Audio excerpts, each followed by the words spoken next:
여호와께서 모세에게 말씀하여 이르시되 이스라엘 자손에게 말하여 이르라. 너희나 너희 후손 중에 시체로 말미암아 부정하게 되든지 먼 여행 중에 있다 할지라도 다 여호와 앞에 마땅히 유월절을 지키되 둘째 달 14째 날 해질 때에 그것을 지켜서 어린 양의 무교병과 쓴나물을 아울러 먹을 것이요 아침까지 그것을 조금도 남겨두지 말며 그 뼈를 하나도 꺾지 말아서 유월절 모든 규례대로 지킬 것이니라. 그러나 사람이 정결하기도 하고 여행 중에 있지도 아니하면서 유월절을 지키지 아니하는 자는 그 백성 중에서 끊어지리니 이런 사람은 그 정한 기일에 여호와께 헌물을 드리지 아니하였은즉 그의 죄를 담당할지며 만일 타국인이 너희 중에 거류하여 여호와 앞에 유월절을 지키고자 하면 유월절 율례대로 그 규례를 따라서 행할지니 거류민에게나 본토인에게나 그 율례는 동일할 것이니라. 성막을 세운 날에 구름이 성막 곧 증거의 성막을 덮었고 저녁이 되면 성막 위에 불 모양 같은 것이 나타나서 아침까지 이르렀으되 항상 그러하여 낮에는 구름 기둥이 그것을 덮었고 밤이면 불 모양이 있었는데 구름이 성막에서 떠오르는 때에는 이스라엘 자손이 곧 행진하였고 구름이 머무는 곳에 이스라엘 자손이 진을 쳤으니 이스라엘 자손이 여호와의 명령을 따라 행진하였고 여호와의 명령을 따라 진을 쳤으며 구름이 성막 위에 머무는 동안에는 그들의 진영에 머물렀고 구름이 성막 위에 머무는 날에 오를 때에 이스라엘 자손이 여호와의 명령을 지켜 행진하지 아니하였으며 혹시 구름이 성막 위에 머무는 날이 적을 때에도 그들이 다만 여호와의 명령을 따라 진영에 머물렀고 여호와의 명령을 따라 행진하였으며 혹시 구름이 저녁부터 아침까지 있다가 아침에 그 구름이 떠오를 때에는 그들이 행진하였고 구름이 밤낮 있다가 떠오르면 곧 행진하였으며 이틀이든지 한 달이든지 1년이든지 구름이 성막 위에 머물러 있을 동안에는 이스라엘 자손이 진영에 머물고 행진하지 아니하다가 떠오르면 행진하였으니 곧 그들이 여호와의 명령을 따라 진을 치매 여호와의 명령을 따라 행진하고 또 모세를 통하여 이르신 여호와의 명령을 따라 여호와의 지킴을 지켰더라. 아멘. 읽을 말씀은 오늘 읽으실 말씀을 민수기 9장, 시편 45편, 아가서 7장, 히브리서 7장입니다. 오늘 말씀의 주제는 토대입니다. 토대. 목조 건물을 짓기 위해서는 기초가 있어야 되겠죠. 그리고 그 기초 위에 건물을 올릴 수 있는 기둥이 있어야 됩니다. 기둥이 있어야 되는데 그 기둥을 고정하는 목조를 토대라고 이야기를 합니다. 크게 본다면 토대란 모든 사물이나 일의 기틀이나 밑바탕을 토대라고 말을 합니다. 이 세상의 이념이나 철학이나 종교나 아무리 그 이론과 내용이 훌륭하다 할지라도 그것이 완벽해 보인다 할지라도 그것이 사람을 구원할 수 없는 근본적인 이유가 있습니다. 그것은 말씀드린 이 토대가 잘못되었기 때문에 그렇습니다. 그러나 우리가 믿는 성경과 이 복음만이 사람을 구원하는 절대 진리다. 이것을 우리가 믿고 또 확신하는 그 이유는 그 토대가 바로 되었기 때문에 그렇습니다. 그렇다면 그 토대란 무엇인가? 우리 구원의 토대란 무엇인가? 우리가 믿는 것처럼 길이시고 진리이시고 또 생명이신 예수 그리스도, 그가 우리의 구원의 토대가 되는 것이죠. 어제 월상 예배 때 말씀에 의한다면 유일하신 하나님과 죄인인 사람 사이의 중보자, 곧 사람이신 그리스도가 우리의 구원에 있어서 더 나아가 구원받은 자의 믿음 생활, 교회 생활에 있어서 더 나아가 우리의 인생에 있어서 토대가 되신다.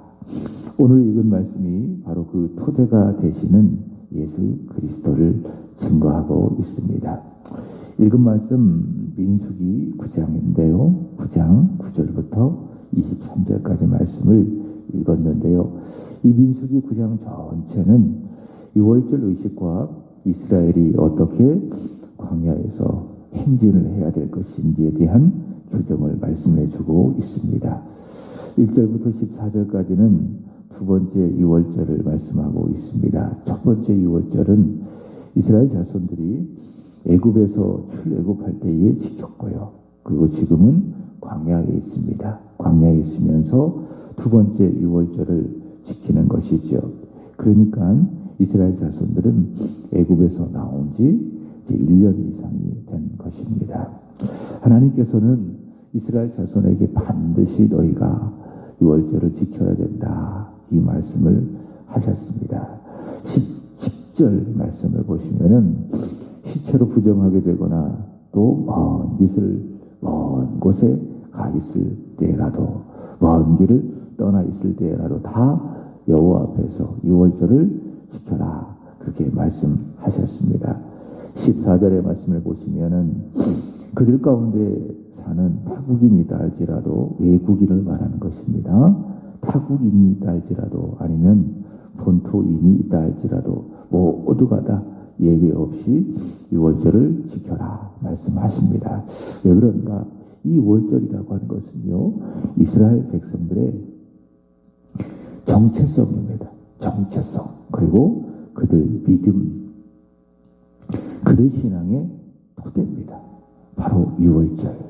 이 월절이 바로 그들의 정체성, 그들의 신앙의 토대이기 때문에 또 공간적으로 생각해 볼까요? 그들 신앙의 토대, 정체성 무엇입니까? 여호와 하나님의 임재를 상징하는 성막이 되겠죠. 성막이 눈앞에 있어요. 이것은 우리 믿음의 정체성이다. 토대다. 눈으로 확인하는 것이죠.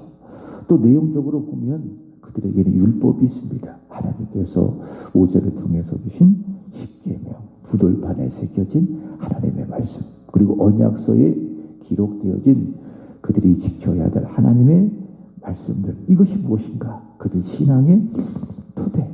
그래서 이 토대가 세워지니 하나님께서는 이제 약속하신 가나안 땅을 향하여서 가라, 행진하라, 그렇게 이제 말씀을 하시는데 그 행진하는 그 원칙이 있습니다. 이제 그 원칙을 15절부터 23절까지 말씀하고 있습니다. 그러니까 신앙의 토대가 세워지니까는 가나안을 향하여 가게 되는 겁니다. 15절부터 16절까지 말씀을 보시면은 낮에는 무엇이 있었습니까? 구름 기둥이 있었죠. 그리고 밤에는 이제 그 구름 기둥이 안 보이잖아요. 밤이니까. 그래서 하나님께서 그 구름 기둥을 불 모양 같은 것으로 그들의 눈에 확인할 수 있도록 하셨다. 그래서 한번 생각해 보십시오. 낮에는 이제 그들 앞에 이제 구름 기둥이 이렇게 보이는 겁니다. 그래서 구름 기둥이 그들을 인도하고 밤에는 어두우니까는 그들이 환하게 그 구름 기둥을 볼 수 있도록 불 모양으로 그들 앞에 나타나게 되는 것이고, 이 행진의 원칙을 정합니다. 행진의 원칙. 구름 기둥 또 불 기둥 모양이 있는데 하나님께서 이 구름 기둥과 불 기둥으로 광야길을 그들을 인도하시는 거예요. 원칙이 있습니다. 17절 말씀을 보시면은 떠오르면, 그러니까 성막 위에 구름 기둥이 있는 겁니다.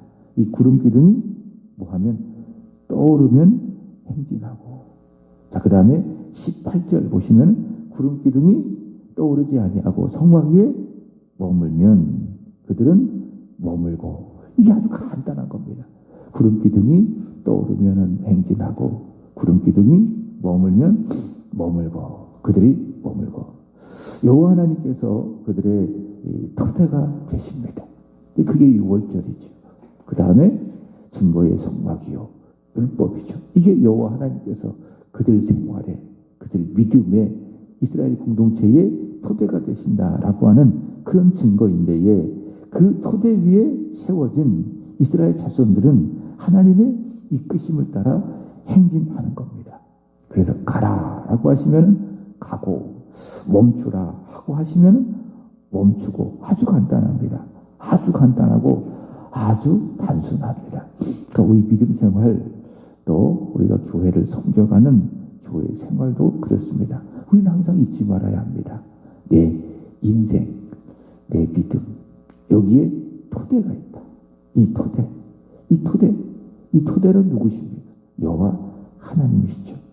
그래서 하나님이 내 인생에, 내 믿음 생활에, 내 모든 것에 이 토대가 되어주시면은 절대로 복잡하지가 않습니다. 아주 간단합니다. 하나님이 토대가 되어주셔서 나를 이끄시는 것이죠. 구름 기둥, 불 기둥, 이게 뭡니까?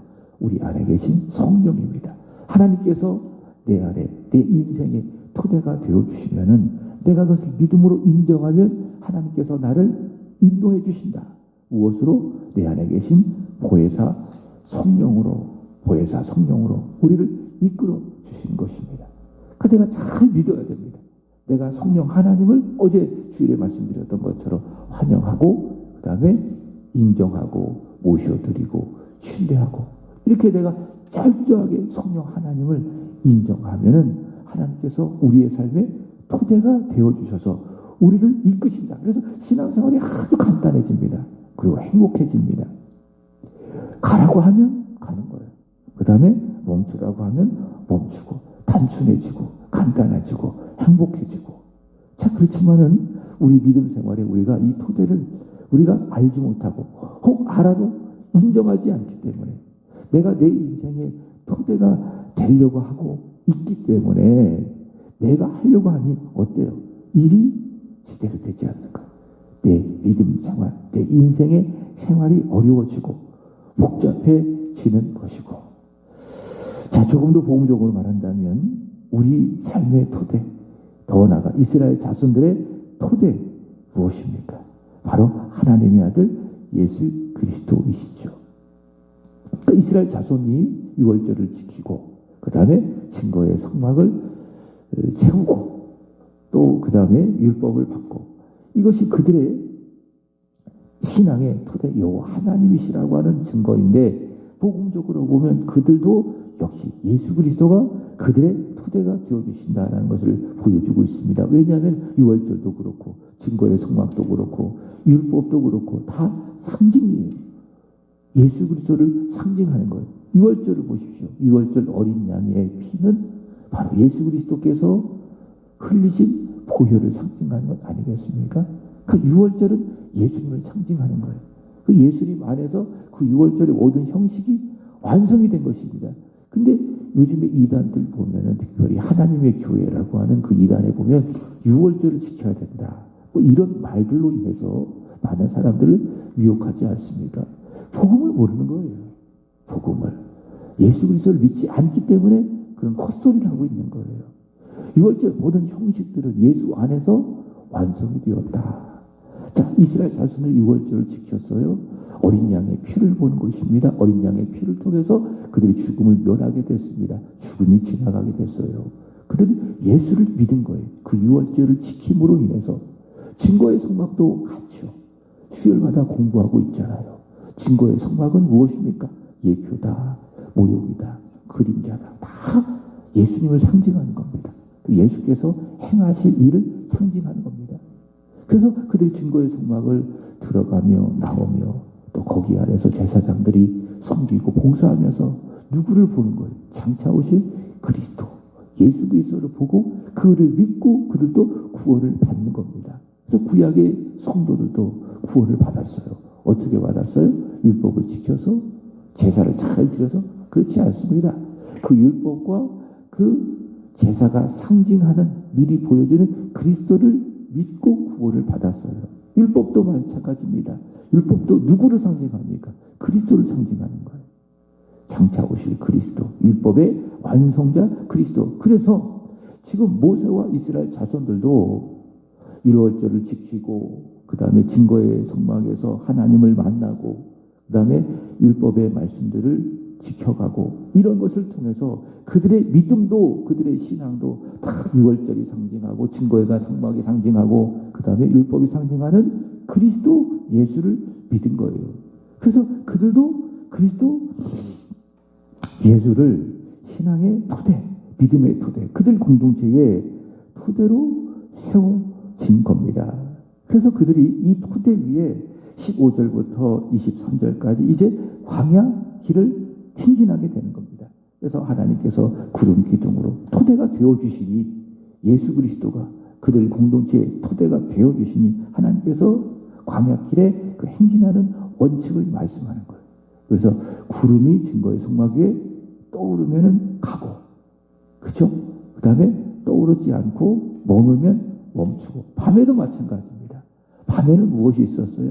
그 구름 기둥이 불기둥처럼 보이는 거예요. 불기둥. 그래서 그 불기둥이 밤이랄지라도 이렇게 성막에서 크게 떠오르면은 가고, 그 다음에 멈추면은 멈추고, 오랫동안 가야 하는 길이랄지라도 증거의 성막 위에 떠오르는 구름이 가라 하면 가는 것이고, 멈추라고 하면은 멈추는 것이고, 하나님께서 그들에게 토대가 되어주셔서 광야길에 그들을 인도해 주시는 것입니다. 히브리서 7장의 말씀을 보시면은 우리 믿음의 토대를 분명히 말씀하고 있죠. 우리 믿음의 토대, 바로 예수 그리스도이시다. 이렇게 말씀하고 있습니다. 7장 16절에 보시면 히브리서 그는 육신에 속한 한 계명의 법을 따르지 아니하고 오직 불멸의 생명의 능력을 따라 되었으니, 이 말씀이 참 능력이 있어요. 예수 그리스도는 오직 불멸의 생명의 능력을 따라서 제사장이 되셨다. 육신에 속한 계명의 법을 따른 제사장은 누굽니까? 레위 지파에 속한 아론의 자손들이 바로 육신에 속한 계명의 법을 따라서 제사장이 된 것입니다. 그러나 우리 주 예수 그리스도께서는 레위 지파가 아니라 어느 지파에서 태어나셨어요? 유다 지파에서 태어나셨잖아요. 근데 유다 지파에서 태어나셨음에도 불구하고 예수 그리스도께서 제사장이 된 것입니다. 그럼 어떤 원칙에 따라서 제사장이 되셨는가?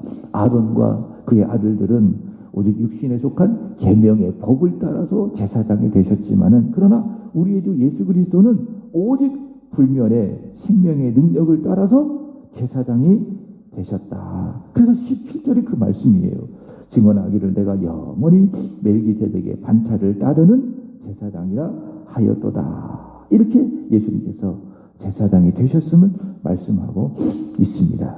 자, 히브리서 7장 19절 말씀을 보시면은, 자, 생명의 능력을 따라서 우리를 대표하는 예수 그리스도께서 제사장이 되셨으니, 7장 19절이 이 말씀입니다. 그게 무슨 말씀인가 하면 예수 그리스도께서 우리 믿음의 토대가 되어주셨으니, 그게 16절 17절 말씀이에요. 제사장이 뭡니까?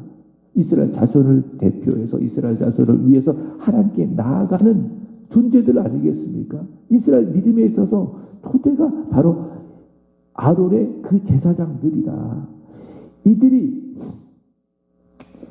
이스라엘 자손의 신앙의 토대가 되었던 것처럼 우리의 주 예수 그리스도께서 불멸의 생명의 능력을 따라 제사장이 되심으로 말미암아 우리 믿음의 토대가 되어주셨으니, 19절 말씀에 보시면 율법은 아무것도 온전하게 못할지라 이에 더 좋은 소망이 생기니 이것으로 우리가 하나님께, 보세요, 가까이 가느니라.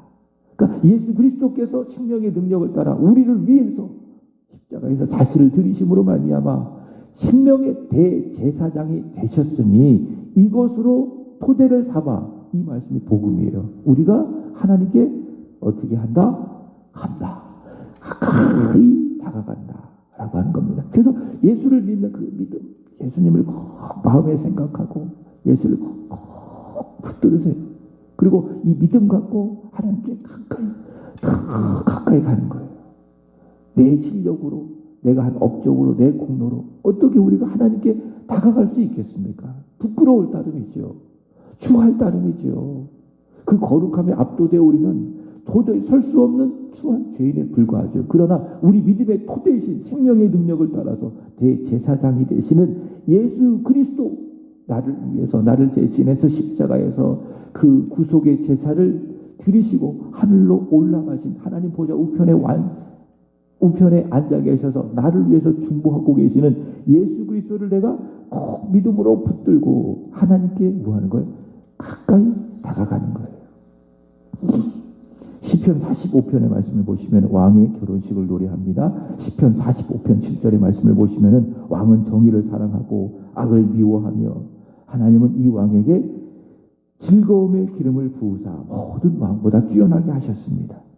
이 왕은 아가서에서 노래하는 누굽니까? 신랑이신 예수님을 말씀하죠. 그리고 이 왕과 결혼한 왕후가 있습니다. 왕후는 신부인 그의 교회를 말합니다. 왕과 결혼할 왕후가 왕에게 속할 때에, 다시 말해 왕이 그의 토대가 될 때에 시편 45편 15절 말씀을 보면은 두 가지가 있다. 기쁨이 있다. 즐거움이 있다. 이게 성경이 우리에게 말씀하고 있는 바입니다. 우리의 왕 되신 예수 그리스도께서 내 믿음의 토대가 되었을 때, 그리고 내가 그를 믿고 신뢰할 때 두 가지 영적 열매가 있다는 거죠. 그게 뭡니까? 하나는 기쁨이요, 하나는 즐거움이요. 바울이 말할 바가 뭡니까? 주 안에서 기뻐하라. 내가 다시 말하니 주 안에서 기뻐하라. 그래서 우리가 주 안에 있을 때에 무엇이 찾아와요? 기쁨이라는 것이 찾아와요.